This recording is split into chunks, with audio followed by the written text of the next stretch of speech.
हाँ तो दोस्तों, इस वीडियो के अंदर हम आक्स ऑटोमोटिव के आईपीओ के बारे में बात करेंगे और जानेंगे कि इस आईपीओ के अंदर आपको कितना लिस्टिंग गेन मिल सकता है और आपको इस आईपीओ के अंदर अप्लाई करना चाहिए या नहीं। चलिए शुरू करते हैं। तो देखिए, सबसे पहले हम अगर यहाँ पे आईपीओ की डिटेल्स के बारे में अगर हम बात करेंगे तो देखिए 7 नवंबर को ये आईपीओ में ओपन होता हुआ नजर आएगा और 9 नवंबर को ये आईपीओ में क्लोज होता हुआ नजर आएगा। अब अगर हम यहाँ पे इशू साइज की अगर हम बात करेंगे 833 करोड़ के लगभग का इशू साइज हमें यहाँ पे नजर आता है और ये पूरा हमें ऑफर फॉर सेल नजर आता है, यानी कि यहाँ पे जो कंपनी के प्रमोटर्स है वो पूरा अपना स्टेक हमें यहाँ पे बेचते हुए नजर आ रहे हैं। यहाँ पे कंपनी के पास में कोई पैसा हमें जाता हुआ नजर नहीं आएगा। तो देखिए, इसमें कोई गलत बात नहीं है, क्योंकि देखिए अगर कंपनी को लगता है कि उनके पास में जो बिजनेस चल रहा है वहां से उनको जो कैश मिल रहा है उसी से आने वाले टाइम के लिए वो ग्रोथ को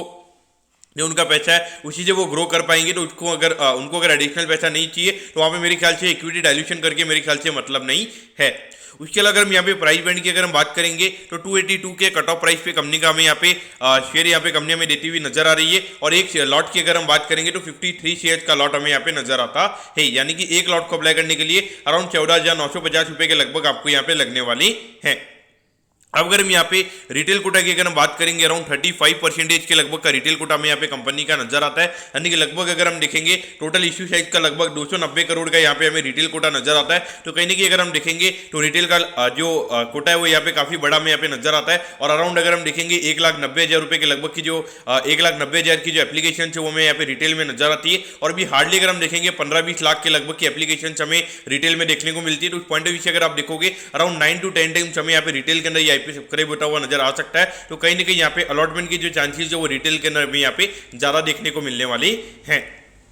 अब अगर हम यहाँ पे कंपनी के फंडामेंटल्स की अगर हम बात करेंगे तो देखिए ऑल ओवर अगर हम देखेंगे तो यहाँ पे ये कंपनी जो ये टू व्हीलर्स के लिए जो एडवांस ब्रेकिंग सिस्टम्स होते हैं वो ये कंपनी बनाने का काम करती हुई हमें यहाँ पे नजर आती है। अगर हम ग्रोथ वाइज अगर हम बात करेंगे पिछले 2-3 साल में अगर हम देखेंगे जो रेवेन्यू ग्रोथ है वो यहाँ पे काफी फिनोमिनल रहा है, लेकिन उसके अंदर अगर हम देखेंगे तो अभी ये जो ब्रेकिंग सिस्टम है इनके अंदर जो इन्फ्लेशन की अगर हम बात करेंगे यहाँ पे इन्फ्लेशन काफी ज्यादा हमें देखने को मिला है। अगर हम रियल ग्रोथ की अगर हम बात करेंगे यानी कि इन्फ्लेशन को हटा के अगर हम ग्रोथ की अगर हम बात करेंगे तो वो यहाँ पे हमें 5 से 6% की ग्रोथ हमें यहाँ पे देखने को मिल रही है। उस पॉइंट ऑफ व्यू से देखा जाए तो अभी धीरे धीरे इन्फ्लेशन हमें कूल डाउन होता हुआ नजर आ रहा है। तो जिस तरीके का हमें लास्ट 2-3 साल में जो रेवेन्यू ग्रोथ देखने को मिला है तो वो मुझे लगता है कि आने वाले टाइम पे यहाँ पे हो सकता है कि कहीं ना कहीं वो इतना रेवेन्यू ग्रोथ हमें देखने को नहीं मिलेगा। और अगर हम देखेंगे अभी लगभग 2,500 करोड़ के लगभग का रेवेन्यू ग्रोथ हमें रेवेन्यू ये कंपनी एक साल का करती हुई हमें यहाँ पे नजर आती है। तो इतने बड़े बेस के ऊपर मेरे ख्याल से लगभग 14 से 15% से ज्यादा का रेवेन्यू ग्रोथ करना मेरे ख्याल से काफी ज्यादा मुश्किल यहाँ पे कंपनी के लिए रहने वाला है।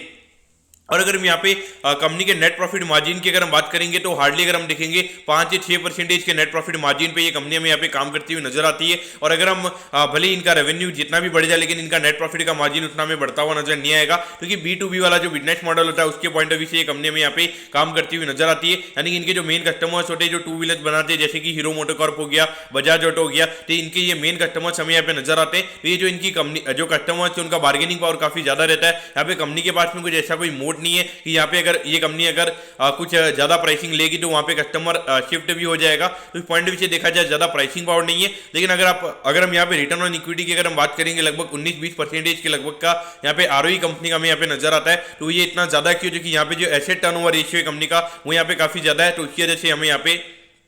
कंपनी का आरओई यहाँ पे काफी अच्छा नजर आता है। लेकिन अगर हम एट दी एंड अगर हम वैल्यूएशन की अगर हम बात करेंगे तो देखिए लगभग 5,500 करोड़ के मार्केट कैप पे ये कंपनी का आईपीओ में यहाँ पे आता हुआ नजर आ रहा है। और अगर हम यहाँ पे अर्निंग वाइज अगर हम बात करेंगे पिछले 12 महीने की अर्निंग के हिसाब से लगभग 45 के पी रेशियो पे कंपनी का आईपीओ में आता हुआ नजर आ रहा है। और अगर हम नेक्स्ट 12 मंथ यानी कि फॉरवर्ड पी के हिसाब से अगर हम बात करेंगे लगभग 40 के पी रेशियो पे ये कंपनी का आईपीओ में यहाँ पे आता हुआ नजर आ रहा है। तो देखिए यहाँ पर अगर हम देखेंगे ये जो नॉर्मली ये जो ऑटो इंश्योरेंस वाली जो कंपनीज होती है यानी कि जो OEM के लिए यहाँ पे मेन प्रोडक्ट बनाने का काम करती है वो नॉर्मली इतने ज्यादा पी रेशियो पे हमें ट्रेड होती हुई नजर नहीं आती है। और अगर मार्केट अच्छा खासा रहता है और अगर ये कंपनी 15-20% के प्रीमियम पे अगर ये कंपनी लिस्ट हो जाती है तो वहां पे सीधा 50 के लगभग का पी रेशियो में यहाँ पे होता हुआ नजर आएगा। तो वैल्यूएशन वाइज देखा जाए तो कहीं ना कहीं मुझे लगता है कि यहाँ पे कॉस्टली है और यहाँ पे कंपनी कोई फ्रेश इशू भी नहीं कर रही है, यानी कि कोई इक्विटी डायल्यूशन भी नहीं हो रहा है। यहाँ पे सीधा प्रमोटर्स अपना स्टेक बेच रहे हैं। यहाँ पे मेरे ख्याल से मुझे लगता है कि कहीं ना कहीं यहाँ पे थोड़ा अगर 30-35 के लगभग के पी रेशियो पे ये कंपनी का आईपीओ अगर आता हुआ नजर आता तो कहीं ना कहीं वहाँ पे ज्यादा वैल्यू हमें यहाँ पे बचती हुई नजर आती। लेकिन अगर हम देखेंगे अभी 40 के लगभग का पी रेशियो, तो मुझे लगता है कि एक बार के लिए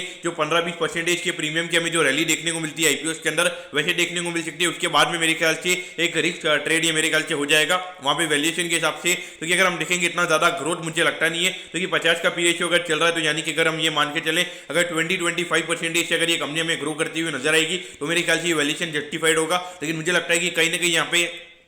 कंपनी ने पिछले 2-3 साल में काफी ज्यादा ग्रोथ कर ली है, तो कहीं ना कहीं यहाँ पे अर्निंग में हमें कंसोलिडेशन देखने को मिल सकता है, यानी कि अर्निंग यहाँ पे थोड़ी स्लो डाउन हमें होती हुई नजर आ सकती है। तो उस पॉइंट ऑफ व्यू से देखा जाए मेरे ख्याल से लिस्टिंग इनके लिए आपने अप्लाई करना चाहिए, क्योंकि ग्रे मार्केट में लग रहा है कि आईपीओ का डिमांड काफी ज्यादा रहने वाला है। तो पॉइंट ऑफ व्यू से लिस्टिंग इनके लिए अप्लाई कीजिए। Long term point of view से मेरे ख्याल से थोड़ा अवॉइड करना सही रहेगा, क्योंकि मुझे लगता है कि जब यहाँ पे 15-20% के प्रीमियम की लिस्टिंग हो जाएगी तो इसका जो मेन जो रिटर्न कंपोनेंट होगा वो ऑलरेडी वहाँ पे निकल जाएगा। उसके बाद में मुझे लगता है कि जो मार्केट रेट ऑफ रिटर्न होता है उसके अलावा जो प्लस 2-3% के जो रिटर्न होते हैं वो यहाँ पे आपके बनते हुए नजर आएंगे। तो दोस्तों मैं कहता हूं कि आज ऑटोमोटिव के आईपीओ के बारे में आपको सब कुछ समझ में आ गया होगा। अगर आपकी कोई भी क्वेरीज है आप कमेंट कीजिए, मैं जरूर आपके कमेंट पर रिप्लाई करूंगा। ओके दोस्तों, thank you, have a nice day.